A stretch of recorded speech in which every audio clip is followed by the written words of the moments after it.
How's it going, guys? I'm out here in our freestyle barn right now, working on this water trough a little bit. So we got these stainless steel dumping water troughs. Just tip the whole thing this way. Easy to clean out. The float here in the middle. Yesterday here, they got stuck around the bottom a couple times. Sometimes that can happen after we dump them out, but it just happened randomly throughout the day. And I noticed this valve is missing the one adjustment piece here. I don't know, it seems to be working at the moment, but we try to have spare parts for these on hand. I guess we ran out, so I'm gonna go to the store and get a couple pieces. There's a little plastic screw that goes in here so you can adjust the height of the float. Today's a Friday. It's October the 27th. We're not really too busy around here this week. Had some different meetings and yeah, just not a lot of good YouTube stuff, but this time of year we just gotta keep the cows happy. Seem to be doing pretty good here lately. I went and got that part for the water trough and picked up a pallet of the hydrated lime that we mix with our bedding. We usually bed in the morning, but we realized we ran out of it. Failed to get some this week, so picked it up this morning. Now I can bed this afternoon during milking.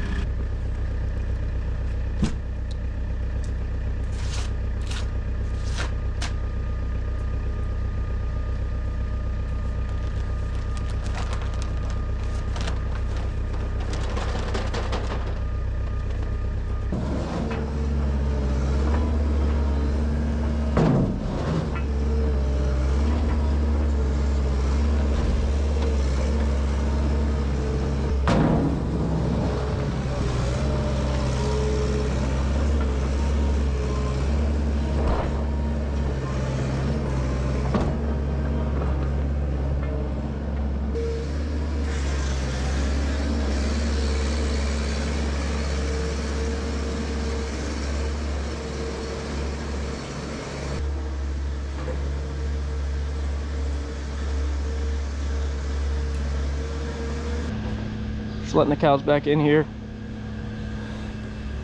We throw bedding on the stalls 3 times a week. I feel like it's necessary to keep it fresh and dry. Mix some hydrated lime in with the sawdust. Seems to help keep mastitis issues at bay. We'd like to get away from that hydrated lime product. It just adds extra dust. Kind of nasty to work with. Anytime we've switched away from it in the past, we've had issues, so I don't know.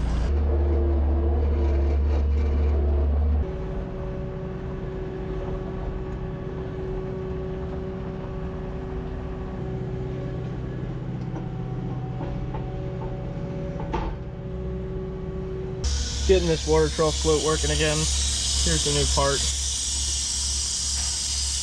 Got it set up here. I'm gonna dump this trough out now and see how it refills, if it stops at the right spot.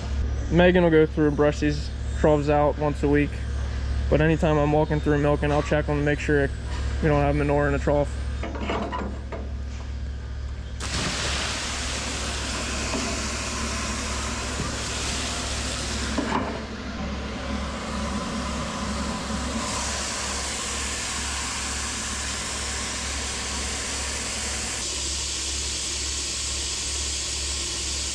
Looks like that's gonna work there now. I think that water trough's working correctly. I'm gonna have to keep an eye on it. Cows are cleared out of the second half of the barn. I'm gonna throw some sawdust in here.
I got the bedding done. I didn't film in the parlor there. I just dried off these 2 cows.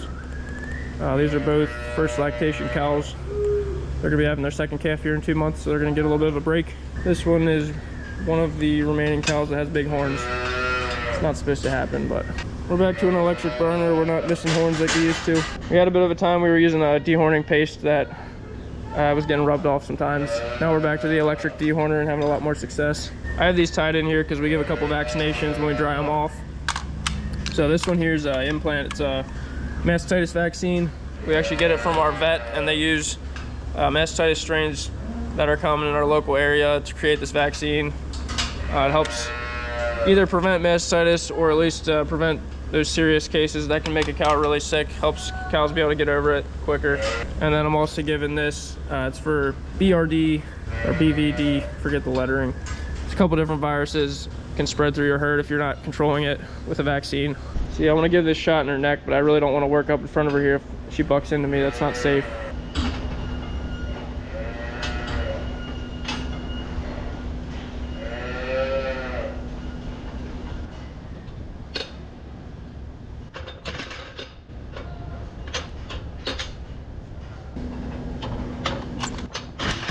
This implant is a little bit of a bigger needle, and it's just pushing out a vaccination, goes underneath the skin and releases slowly. Okay, girls. We've been feeding out of this center bunker silo now for a month and a half. Some people commented worrying that we were working back through here too quickly. When you first start feeding out of a bunk, you move back pretty quickly because the pile's just ramping up there. But now that it's to the full height, it seems like we're not flying back through here. Trying to track it a little bit better this year. Started marking once a week, see what kind of pace we're on to try and plan a little bit better till the end of the year. We know how many loads of silage went in here and how much each of those loads weighed approximately. One thing, when you go through that fermentation process, you're gonna lose some of the dry matter. You can't count on all those tons ending up back in the feed mixer. You're gonna lose a certain percentage. Now we try to pack it really well, get it covered, but you're gonna have some waste. We're gonna lose some that we have to pick off with spoiled feed sometimes, but also just through that fermentation process, it can actually just kind of eat away that dry matter. I got a marker here. I'm gonna cut this plastic off and then mark it for today.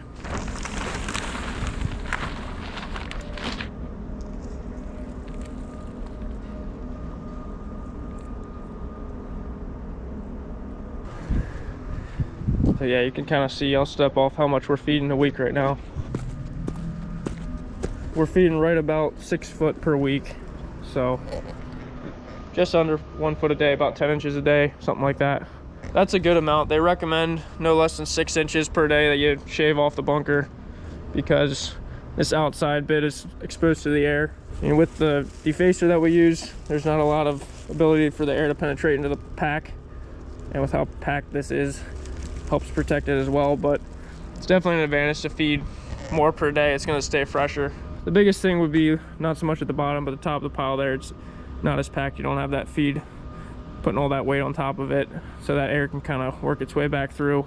Once we get into the side bunkers in the summer, we're feeding even faster because they're a little narrower. Right now we have that corn silage in the silo that we put in there for heifers. That's a non-BMR that we bought from the neighbors, so that's about 1 ton a day that we're not taking out of the bunker silo. So far it's working out. I think we're gonna have enough silage to feed what we want to till next year. Was kind of doing some planning this week for our acres for next year. We're gonna try to grow a little bit more corn silage, get these bunks completely full, and hopefully have a little extra we can put in an ag bag or upright silo or something. Just because it's really important that we be able to feed as much silage as we want to. We are growing BMR corn silage, so it doesn't yield as well as some. It costs us a little bit more per ton, but it still is our cheapest feed per ton. So the more silage we can feed, the better. It's gonna help our feed costs. And so if we can put up quality silage and plenty of it, that's gonna allow us to be able to make the most affordable feed. This one bunk here is actually a non-BMR corn that we tried this year. It's supposed to be pretty good for dairy feed. I'm slightly worried what's gonna happen once we switch into this, but should still be good feed. Hopefully we don't see a big drop in milk. With this BMR corn silage that we grow, it stands for brown midrib. We're sacrificing a little bit of yield, but we're gaining fiber digestibility. So the cow is basically able to get more energy out of the fibers in the stalks of the plant. So this handful of silage, once it's here, is gonna be better than anything you can grow pretty much. The question always is, how much yield are you willing to sacrifice for the extra digestibility, forage quality? You know, it's not always gonna be to your advantage to have better quality. At some point you're sacrificing so much yield that it's not profitable. The idea with this silage was we were expecting 5 more tons to the acre. The only problem was we didn't really see that. It didn't yield that much more than the BMR for whatever reason. Kind of disappointed with that. So we didn't get the advantage. on the yield side. Now I'm worried we're gonna pay for it with lower quality feed. I'm working at the cow feeding now, just gotta put the corn silage in. It's pushing 80 degrees today. It was in the 30s earlier this week.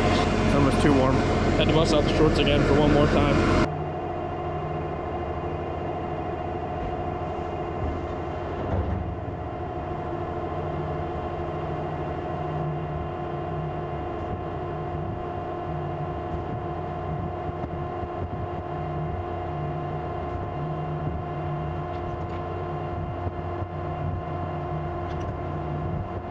Let it mix for a couple minutes after I add the last of the silage, and then be ready to run out feed.